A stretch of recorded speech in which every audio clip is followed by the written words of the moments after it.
ओम शांति। बाबा के माँ बाप के आज कितनी तारीख है पता है आपको? 9 तारीख।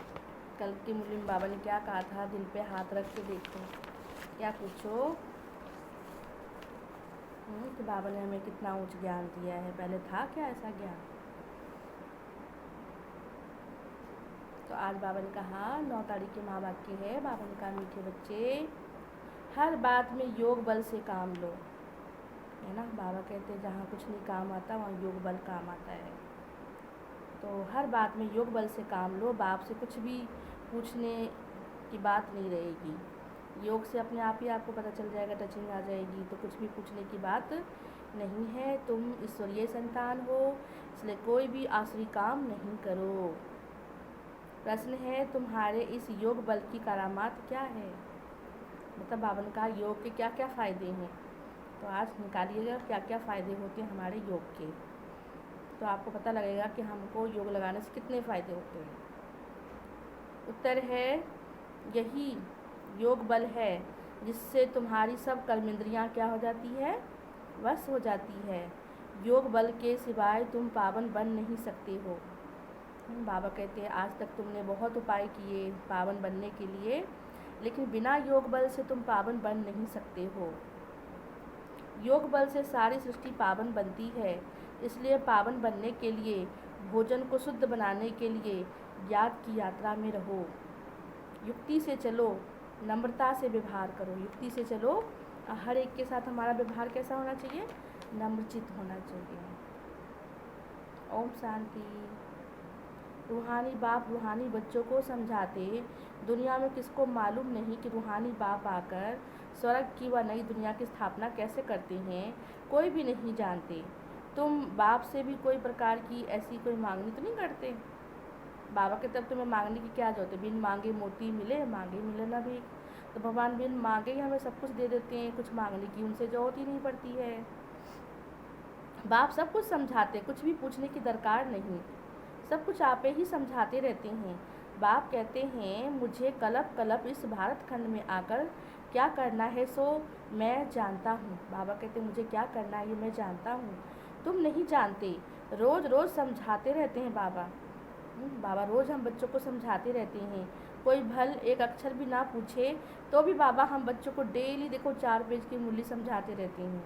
कोई समझाएगा तो कितना समझाएगा? थोड़ा समझा लेगा, एक दिन समझाएगा, 2 दिन समझाएगा, थोड़े दिन समझाएगा, फिर छोड़ देगा कि कहीं समझता ही नहीं है। और हमारे बाबा देखो कब से समझा रहे हैं बच्चों को। कितने साल हो गए बाबा को आए हुए? 84वां साल लग गया आए हुए धरती पे, फिर भी हमें रोज़ पढ़ाते हैं। कोई भले एक अक्षर भी ना पूछे तब भी समझाते रहते। कभी पूछते हैं खान पान की तकलीफ़ होती है? बच्चों से पूछते हैं बच्चे खान पान की तकलीफ़ होती है? अब तो ये समझ की बात है ना, बाबा ने कह दिया है हर बात में कैसे काम लो। जैसे कोई को बहुत ही ऐसी जगह फंस गए हैं तो कैसे काम लेना है, वो भी बाबा ने हमें समझ तो दिया है, कैसे वहाँ पे बचना है खुद को। याद की यात्रा से काम लो। कहाँ भी जाओ तो मुख्य बात तो एक याद रखो, याद। अगर याद है तो सेफ रहेंगे। अगर याद की बाबा कहते हैं सुरक्षा कवच में नहीं रहेंगे तो फिर माया हमें घेर लेती है और कोई आसुरी काम करा देती है। हम ईश्वरीय संतान हैं ना, वो सबका बाप है, सबके लिए शिक्षा एक ही देंगे। बाप शिक्षा देते बच्चे स्वर्ग का मालिक बनना है ना। राजाई में भी पोजीशन तो होती है ना, महाराजा, राजा, साहूकार, प्रजा। तो बाबा कहते बच्चे कौन सा पद चाहिए आपको? ऐसे थोड़ी ना राजाई में चले गए तो फिर हो गए काम ख़त्म। बाबा कहते बच्चे वहाँ भी पोजीशन है तो आपको उसके लिए पुरुषार्थ करना पड़ेगा। बगैर पुरुषार्थ तो बाबा कहते पानी भी नहीं मिलता। अगर पानी भी सामने रखा है तो उठा के पीने की तो मेहनत तो आपको करनी पड़ेगी ना। तो हर एक बात के लिए पुरुषार्थ अनुसार मर्तबा होता है। पुरुषार्थ बच्चों को करना है, प्रारब्ध भी बच्चों को पानी है। जो पुरुषार्थ करेगा सो पाएगा। पुरुषार्थ कराने के लिए तो बाप आते हैं। तुमको कुछ भी पता नहीं था बाप कब आएंगे, क्या आकर करेंगे, कहाँ लेके जाएंगे। बाप आकर समझाते हैं ड्रामा प्लान अनुसार तुम कहाँ से गिरे हो। एकदम चोटी से बाबा कहते हैं बिल्कुल चोटी से नीचे पट पे आके पड़े हो। अब मैं तुम्हें उठाने के लिए आया हूँ। जरा भी बुद्धि में नहीं आता कौन है, महसूस करते हो ना। तुमको स्वप्न में भी नहीं था पर आपको कौन मिल गया? कभी सोचा था? भगवान आकर हमें इतनी ऊंची पढ़ाई पढ़ाएंगे, स्वर्ग के मालिक बनाएंगे, मनुष्य देवता बनाएंगे। बाबा ने कहा देखो स्वप्न में भी नहीं सोचा होगा, तुम भी कुछ नहीं जानते थे, अब बाप मिला है तो समझते हो। ऐसे बाप के ऊपर तो निछावर जाना चाहिए। जैसे पतिव्रता स्त्री होती है तो पति पर निछावर जाती है, चिता पर चढ़ने के लिए भी क्या हो जाती है, तैयार हो जाती है। कितनी बहादुर होती है, आगे चिता पर चढ़ जाती थी। सोचो उसके लिए भी कितनी ताकत लाती थी। यहाँ तो बाबा ऐसे कोई तकलीफ़ देते हैं आप लोग, कहते हैं कभी चिता पर बैठ जाओ। बाबा तो कहते हैं योग बल में रह के और अपने को आराम से योग लगा के अपने विकर्मों का विनाश करो, कोई तकलीफ़ नहीं देते बाबा। भल नाम ज्ञान चिताए पर तुम जलने का कोई बात नहीं है। बाप बिल्कुल ऐसे समझाते जैसे कि मक्खन में से बाल कैसे निकाल आते हैं, ऐसे बाबा इतनी सहज रीति से हम बच्चों को समझाते हैं कि ज़रा भी मुश्किल नहीं लगती है। बच्चे समझते बरोबर जन्म जन्मांतर का सिर पर बोझा है। बाबा कहते कितने पाप आत्मा बन चुके हैं, जैसे दुनिया में लोग कहते हैं ना जामिल जैसे पापी, तो कहाँ पे है, यहीं पे है ना, जो कड़े ते कड़ा पाप करते हैं तो उसे क्या कहते हैं, बहुत जामिल है। मनुष्य को देखो क्या क्या करते रहते हैं, इस जन्म में तो छोड़ो पिछले जन्म का भी कितने बोझ है उनके ऊपर, तो कैसे उतारेंगे, उसके लिए क्या करना पड़ेगा, उसके लिए मेहनत करनी पड़ेगी ना, तभी तो विकर्म विनाश होंगे ना। अभी तुम समझते हो पाप किए हैं परंतु पुण्य आत्मा एक भी नहीं है, क्योंकि ये दुनिया का नाम ही क्या है, पाप आत्माओं की दुनिया। तभी कहते हैं पुण्य आत्माओं की दुनिया अलग ही है। तभी कहते हैं ना भगवान आओ आकर हमें यहाँ से ले चलो। और गीत भी गाते हैं ना, इस पाप की दुनिया से कहीं और ले चल जहाँ सुख चैन की बंसी बजती हो। तो मतलब यहाँ क्या होता है, दुख शांति है ना, तभी तो कहते हैं यहाँ से ले चलो। तो बाबा ने कहा पुण्य आत्मा होती सतयुग में, कोई ने हॉस्पिटल आदि बनाई तो क्या हुआ, कोई धर्मशाला बनाया, कोई हॉस्पिटल बनाया। दुनिया में भी लोग एक से एक काम करते हैं, लेकिन अल्पकाल का सुख मिलता है एक जन्म के लिए, पर सिर्फ बाबा जो हमें पढ़ाते हैं इससे 21 जन्मों का सुख मिलता है। बाबा कहते हैं वहाँ से उतरती कला है, कहाँ से, द्वापर युग से उतरती कला है। लेकिन अभी हमारी कौन सी है कला है, चढ़ती कला है, गिरते आते हैं। ये बाप तो ऐसे बिलवेट है जिस पर कहते हैं जीते जी निछावर जाए, क्योंकि ये पतियों का पति भी है, बापों का बाप है। भगवान के लिए क्या कहते हैं, पतियों का पति बापों का बाप, उससे भी ऊंचा है। बच्चों को बाप जगा रही हैं, ऐसा बाबा जो स्वर्ग का मालिक बनाते हैं कितना साधारण है। शुरू में बच्चियाँ जब बीमार पड़ती थी तो बाबा देखो कितना निरहंकारी पने से बच्चों की सेवा करते थे। ये नहीं सोचते थे कि कैसा बच्चा है, इसकी मैं क्यों सेवा करूँ, मेरे में तो सिर्फ बाबा आती हैं तो मैं इनको क्यों इसकी सेवा करूँ, क्यों इसका ध्यान रखूँ। तो भी बाबा क्या करते थे, निरहंकारी बनकर बच्चों की सेवा करते थे, उनके जैसे बनकर, साधारण रीति से बनकर उनकी सेवा भी करते थे। ये नहीं दिखाते थे कि मेरे अंदर भगवान आता है तो मैं कुछ भी करूं। तो इतना घुल मिल जाते थे, इससे पता ही नहीं लगता था। तो इसलिए बाबा कहते हैं दादा क्या करते हैं, कर्म अकर्म विकर्म की गति बाप बैठ समझाती हैं। बाप बहुत ऊँच है, माया भी कितना प्रभाव है। मतलब बाबा कहते हैं दुनिया में देखो माया का प्रभाव भी कितना है। ईश्वर बाप कहते हैं ऐसे मत करो, फिर भी नहीं मानते हैं। घर में भी माँ बाप अगर ऐसा कोई काम करते हैं तो कहते हैं नहीं बच्चे ऐसे मत करो, है। तो यहाँ भी बाबा हम बच्चों को रोज़ समझाते, बच्चे ऐसा कोई काम मत करना जिससे तुम्हें सज़ा खानी पड़े, भगवान की इज्जत भी जाए। माँ बाप भी कहते हैं कोई ऐसा काम मत करना, मेरी दाढ़ी की लाज रखना, इज्जत रखना। तो यहाँ भी भगवान बच्चों से कहते हैं बच्चे कोई ऐसा काम मत करना। लेकिन माया भी बड़ी ज़बरदस्त है, भूले चुके बाप को नहीं भूलना। बाबा कहते कितनी भी ज़बरदस्त आए तूफान लेकर, पर भूले चुके भी कुछ ऐसा काम मत करना। कुछ भी करे, मारे कूटे, ऐसे कुछ पाप करते नहीं, परंतु ये तो स्ट्रीम में कहा जाता है, गीत में भी तुम्हारे दर पर कोई नहीं छोड़ेंगे। गीत गाते ना, चाहे मारो चाहे ठुकराओ, बाबा आपका साथ और हाथ कभी नहीं छोड़ेंगे। कौन, उस परमात्मा के लिए बोला गया है जो मनुष्य नहीं है, स्वयं गॉड फादर परम पिता परमात्मा जिसको हम पुकारते आ रहे हैं, गीत भी गाते आ रहे हैं। कौन से, तुम्हें माता चा पिता बंधु सखा, वो भगवान सच में आए हुए हैं। कितनी साधारण रीति से उन्हें कौन पहचानेगा, कोटों में कोई, कोई में ही कोई पहचानेगा। चाहे कुछ भी करो, बाहर में रखा ही क्या है, बुद्धि कहती जाएंगे कहाँ। बाप बादशाही देते हैं फिर थोड़ी ही मिलती है, ऐसे थोड़ी दूसरे जन्म में कुछ मिल सकता है। नहीं, ये पारलौकिक बाप है जो बेहद सुख धाम का तुमको मालिक बनाते हैं। तो बच्चों को दैवी गुण धारण करना है, सो भी बाप राय देते हैं। मान लो कोई पुलिस में काम करता है तो बाबा कहते बच्चे काम करो, जैसे वो कहते हैं वहाँ जाने से बाबा क्या करें, गुस्सा करना पड़ता है, मारपीट का काम है। तो बाबा कहते हैं देखो जितना हो सके प्यार से करो, अगर नहीं करते हैं तो थोड़ा बहुत आँख दिखा लो, कोई बात नहीं है ना, पर अंदर से गुस्सा मत करो, प्यार से चलो, क्योंकि ये तुम्हारी ड्यूटी है। नहीं करेंगे तो आपको डिसमिस कर देंगे, आपको काम से निकाल देंगे। इसलिए बाबा कहते युक्ति से वहाँ पे चलना चाहिए। अगर आँख दिखाना पड़ता है तो ठीक है, ये तो आपका ड्यूटी है ना, पर अंदर से ऐसा कोई नहीं लाना क्रोध। जितना हो सके प्रेम से काम ले सको तो ले लो, नहीं तो युक्ति से आँख दिखाओ, हाथ मत चलाना।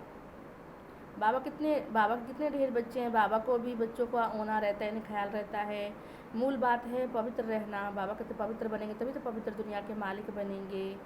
बाबा कहते बच्चे अनेक जन्म में तो अनेक लोगों की बातें मानी, कम से कम एक जन्म तो मेरी बात मानो, एक जन्म में तो पवित्र बनो, एक जन्म में तो पवित्र बनो। क्या तुम एक जन्म में भगवान का कहना नहीं मानेंगे? जन्म जन्मांतर तुमने पुकारा है, पतित पावन आओ, आकर पावन बनाओ। अर्थ कुछ भी नहीं समझते, बुलाते हैं तो जरूर पतित है, नहीं तो बुलाने की दरकार नहीं थी, पूजा की भी दरकार नहीं थी। बाप समझाते तुम अबलाओं पर कितने अत्याचार होते हैं, सहन भी करना पड़ता है। दुनिया में देखो माताओं कन्याओं को शुरू में कितना सहना पड़ा, अभी भी कई जगह पे ऐसे सहते हैं। तो युक्तियाँ भी बतलाते रहती हैं, बच्चे नम्रता के साथ चलो, कोई भी ऐसा काम मत करो। बोलो बाप तो भगवान, बोलो आप तो भगवान हो, फिर हमें क्यों, फिर ये क्या मांगती हो? हथियाला बांधते समय कहती हैं पति तुम्हारा ईश्वर है, गुरु है, सब कुछ है, अब मैं पवित्र रहना चाहती हूँ। जैसे दुनिया में लोग कहते हैं ना भगवान ही तो ईश्वर, तुम्हारा पति तुम्हारा ईश्वर है, गुरु है, पर वो किसके लिए कहा गया? तो परमात्मा के लिए कहा गया था, पर लोगों ने अपने ऊपर टाइटल रख लिया। तो बाबा कहते ऐसा नहीं होता है, पवित्र रहेंगे तो पवित्र दुनिया के मालिक बन सकेंगे ना, जैसे कहते हैं ना, जैसे सन्यासी लोग कहते हैं हम पवित्र रह सकते हैं जंगलों में जाकर, तो कन्याएं माता भी कहती हैं हम घर घर में सब काम करते हुए, भगवान को याद करते हुए, क्या हम एक जन्म पवित्र नहीं रह सकते? क्रोध करते हैं, बाबा कहते क्रोध नहीं करो बच्चे, किसी पे भी क्रोध नहीं करो, प्यार से चलो, अपना ग्रस्त व्यवहार में रहते, सबकी संभाल करते, और तुम बाबा का कहना भी मानो। परमात्मा जो कहता है, शिव निराकार ज्योति बिंदु जो ब्रह्मा के तन में आके बोलते हैं, वो कहते हैं बच्चे तुम पवित्र बनेंगे तभी पवित्र दुनिया के मालिक बन सकेंगे। तुम्हारा ओरिजिनल स्वरूप क्या है? पवित्र स्वरूप है, शांत स्वरूप है, सुख स्वरूप है। तुम दुख अशांति में कैसे फंस गए? अब सिर्फ बाबा के जब तुम ओरिजिनल स्वरूप में आएंगे, बिंदी स्वरूप में आएंगे, तो अपने आप ही नेचुरल खुशी, पवित्रता, गुण अपने आप आते जाएंगे। उसके लिए आपको कुछ नहीं करना पड़ेगा। सिर्फ बाबा कहते ध्यान में बैठो, परमात्मा से निराकार की ध्यान में बैठो। जैसे ध्यान लगाएंगे अपने आप परमात्मा की शक्तियाँ आप में आने लग जाएगी, जिससे आप पावन बनते जाएंगे, खुद भी बनेंगे, दूसरों को भी बना सकेंगे। आपके चेहरा हाव भाव से पवित्रता की किरणें निकलेंगी, जिससे दूसरों के दुख भी दूर हो जाएंगे। तो बाबा कितना बच्चों को समझाते रहते हैं, बच्चे युक्ति से चलो, किसी से लड़ना झगड़ना नहीं है, उल्टा व्यवहार नहीं करना है, अहंकार नहीं दिखाना है, प्यार से चलना है, प्यार से समझाना है। तो देखो बाप है ना, तो अपने बच्चों को हर रोज़ शिक्षाएं देता है। ऐसा बाप जो अभी मिला है, ऐसे बाप को कितना प्यार से तुम्हें याद करना चाहिए। अब देखो जैसे कोई शराबी होता है, शराब पीता है तो कितना नशा चढ़ जाता है, सोचता है मैं तो बादशाह हूँ। दुनिया में भी देखो लोगों को नशा चढ़ा है, किस चीज़ का नशा चढ़ा हुआ है? विकारों की नशा चढ़ा हुआ है, जो टूटती नहीं है, जाती नहीं है। बाबा कहते एक बार भी नशा चढ़ा तो फिर चढ़ा ही रहता है, तो फिर उतरे कैसे? उतारने के लिए भगवान कहते बच्चे जब तक तुम आत्मा नहीं समझेंगे तब तक तुम्हारा देहभान का नशा, विकारों का नशा नहीं उतरने वाला। तो जितना योग लगाएंगे उतना कर्मेंद्रियाँ हमारा शीतल और शांत होती जाती है। तो गुस्सा आना बंद हो जाएगा, सबके साथ व्यवहार अच्छा करेंगे, है। आयु योग से देखो कितने फ़ायदे आप निकालना, आज योग से कितने फ़ायदे होते हैं। सिवाय योग बल से कोई कर्मेंद्रियों को वश नहीं कर सकता है। योग बल की करामात है, तब तो नाम मशहूर है इस योग का। प्राचीन योग प्राणिति प्राणा योग जिसके लिए गायन था, जो भगवान स्वयं आकर अभी सिखाते हैं। बाहर में आते हैं जहाँ लोग सीखने शांति में बैठे रहेंगे, घर बार से दूर हो जाते हैं। वो तो आधा कल्प के लिए आर्टिफिशियल शांति के लिए करते हैं। बाबा कहते 2500 बार तुमने यही तो किया, घर बार छोड़ा, जंगलों में गए, लेकिन अब बाबा कहते हैं घर गृहस्थ में रह के बच्चे पावन बनना है, कहीं भी भागने की ज़रूरत नहीं है। किसको सच्ची शांति का मालूम ही नहीं है। बाबा कहते बच्चे तुम्हारा स्वधर्म शांत है, इस शरीर से तुम कर्म करते हो, जब तक शरीर धारण करे तब तक आत्मा शांत रहती है, फिर कहाँ न कहाँ जाकर प्रवेश भी कर लेती है। जब तक शरीर धारण ना करे, मान लो किसी ने शरीर छोड़ दिया, उसका चोला तैयार नहीं है, तो वो आत्मा कहाँ न कहाँ घूमती भी रहती है, किसी किसी में प्रवेश भी कर लेती है। या तो कोई ना कोई सूक्ष्म शरीर से धक्के भी खाती है, नहीं चोला तैयार है तो क्या करती है, इधर उधर धक्के भी खाती है। वो छाया के शरीर होते हैं, कोई दुख देने वाले भी होते हैं, कोई अच्छे भी होते हैं। यहाँ भी कोई भले मनुष्य होते हैं किसको दुख नहीं देते हैं, कोई तो बहुत ही दुख देते रहते हैं, है ना। ऐसे आत्मा तो वही है ना, शरीर छोड़ के कोई आत्मा सुख देने वाली होती है, कोई दुख देने वाली होती है। ऐसे जो जीते जी भी इंसान करता है, ऐसे मरने के बाद भी जो अच्छी आत्मा संत आत्मा होती है, सत्संग सुनती है, अच्छा काम करती है। और जो ऐसी कोई आत्मा होती है वो तो दूसरों को दुख देती है, तंग करती है, तो उसमें भी ऐसे होते हैं। जैसे साधु महात्मा होते हैं, बाप समझाते मीठे मीठे सिखलते बच्चों, तुम 5000 वर्ष के बाद फिर से बाबा से आके मिले हो, किस लिए मिले हो बाबा से? पूछो अपने आप से, क्यों मिले हो बाबा से? बाबा ने बताया मैं तुमको क्या मिलने का है, बाबा आपसे क्या मिलना है, ये तो प्रश्न ही नहीं है। आप तो हेमली गॉड फादर, नई दुनिया का रचयिता हो, ज़रूर आपसे बादशाही मिलेगी। बाबा कहते हैं थोड़ा भी कुछ समझ कर जाते हो तो स्वर्ग में ज़रूर आएंगे। हम स्वर्ग की स्थापना करने आए हैं, बड़े से बड़ा स्वामी भगवान है, फिर है प्रजापिता ब्रह्मा। तुम जानते हो विष्णु कौन है, और कोई पता नहीं। तुम कहेंगे हम उनके घराने के हैं। लक्ष्मी नारायण तो सतयुग में राज्य करते हैं, ये चक्र आदि वास्तव में विष्णु को थोड़ी है। वो अलंकार हम ब्राह्मणों के हैं, अभी ये नॉलेज है, सतयुग में थोड़ी ना ये समझेंगे। ऐसे बातें बताने की कोई ताकत नहीं। तुम इस 84 के चक्र को जानते हो, इसका अर्थ कोई समझ ना सके। बच्चों को बाबा ने समझाया, बच्चे समझ गए हो ना, हमको तो अलंकार शोभते ही नहीं है। बाबा कहते हैं ना, अलंकार जो देवता रूप होता है सजा सजाया, उन पे अच्छा लगता है, लेकिन धारण किसको करना है?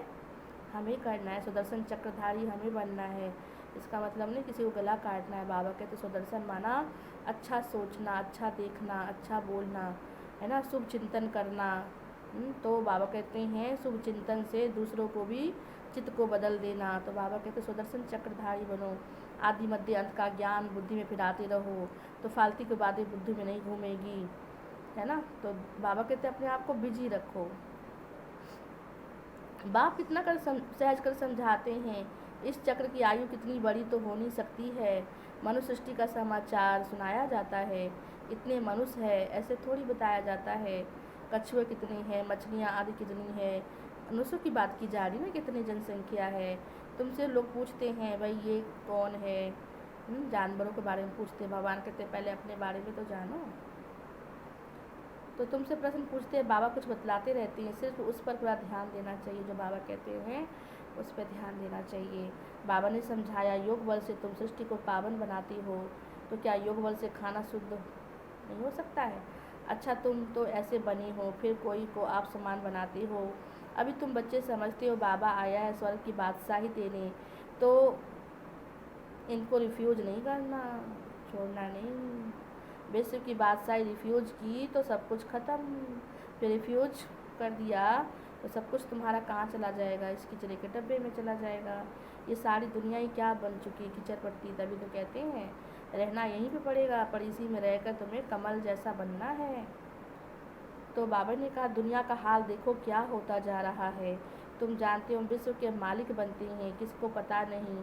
सतयुग में एक राज्य था, मानेंगे नहीं, अपना घमंड रहता है तो जरा भी सुनते नहीं, कह देते ये सब आपकी कल्पना है। जो ज्ञान की बातें सुनाते हैं ना, तो कहते हैं ये सब आपकी कल्पना है। कल्पना से शरीर आदि थोड़ा ना बना हुआ है, इसमें तो आत्मा है, तभी तो बोलती है, चलती है, खाती है, पीती है। आत्मा शरीर छोड़ देती तो शरीर यहीं रह जाता है, तो सूक्ष्म आकार शरीर होता है।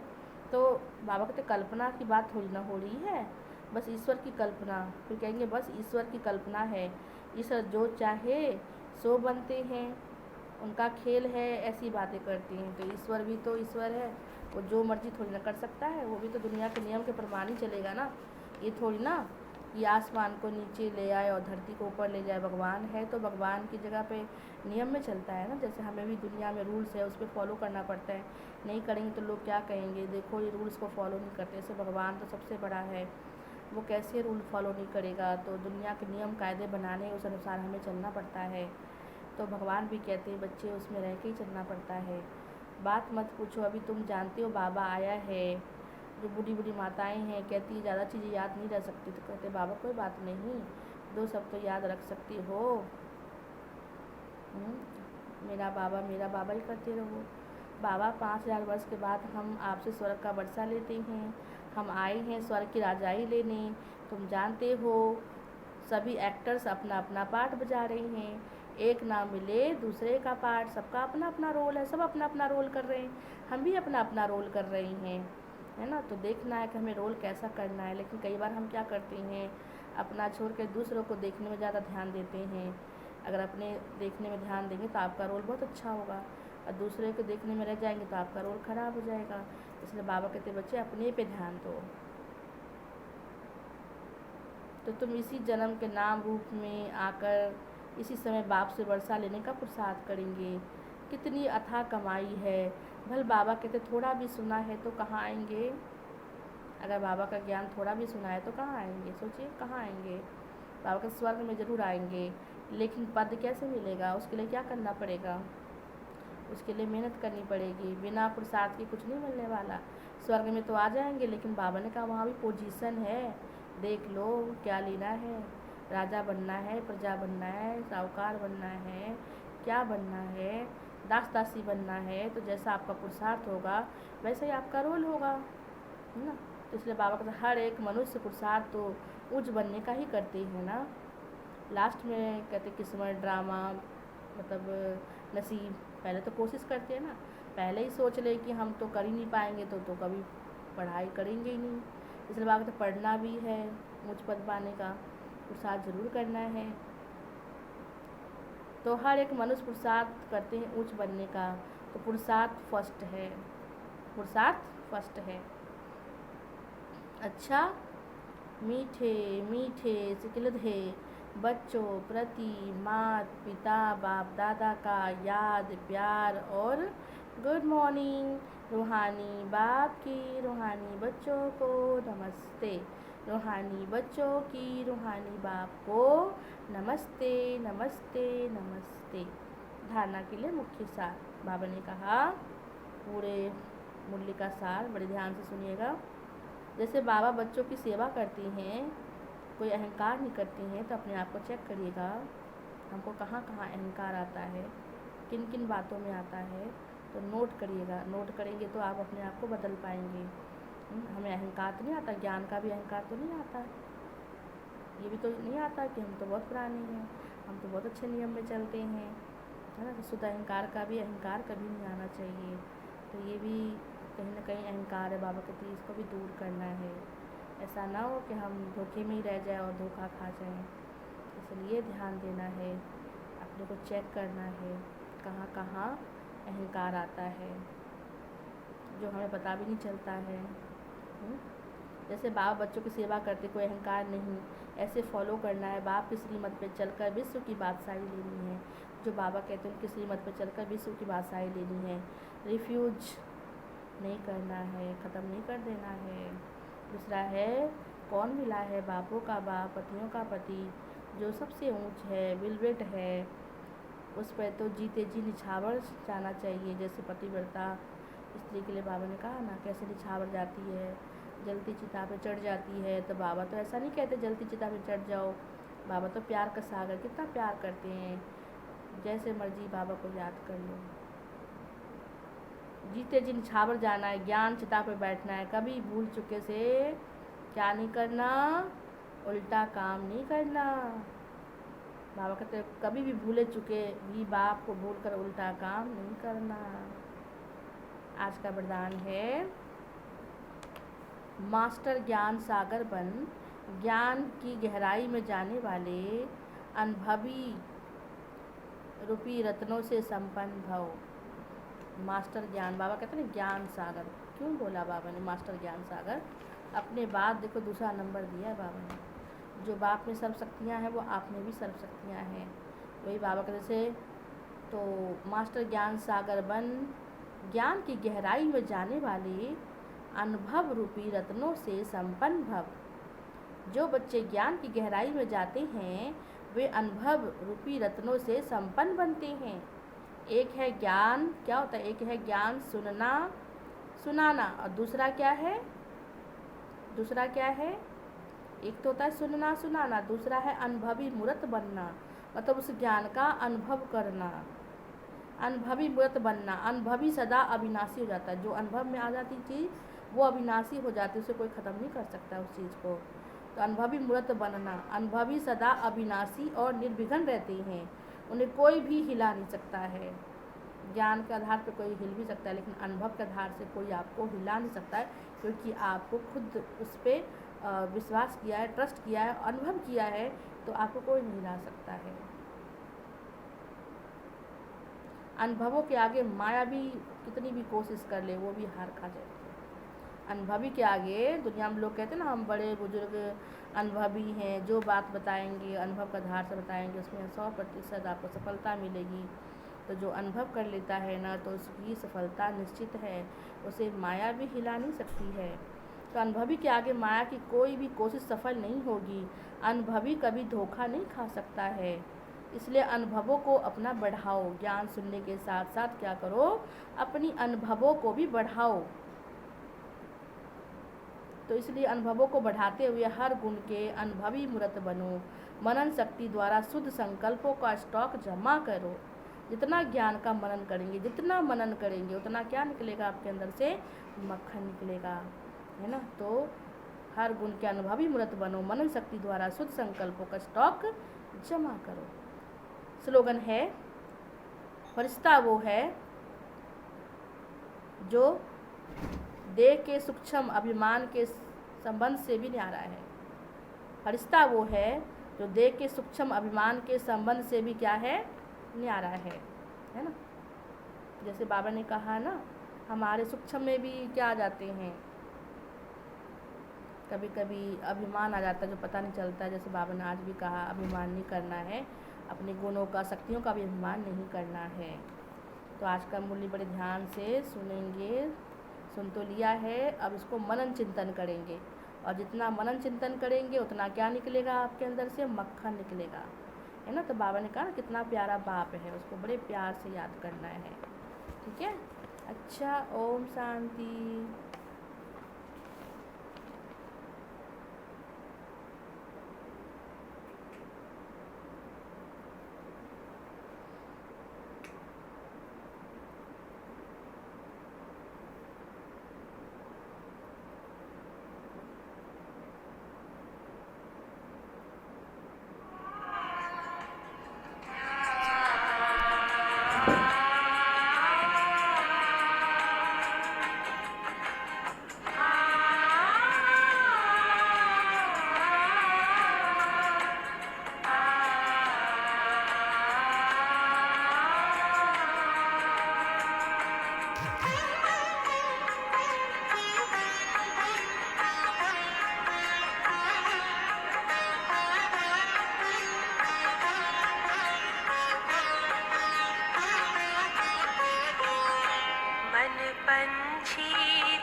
पंछी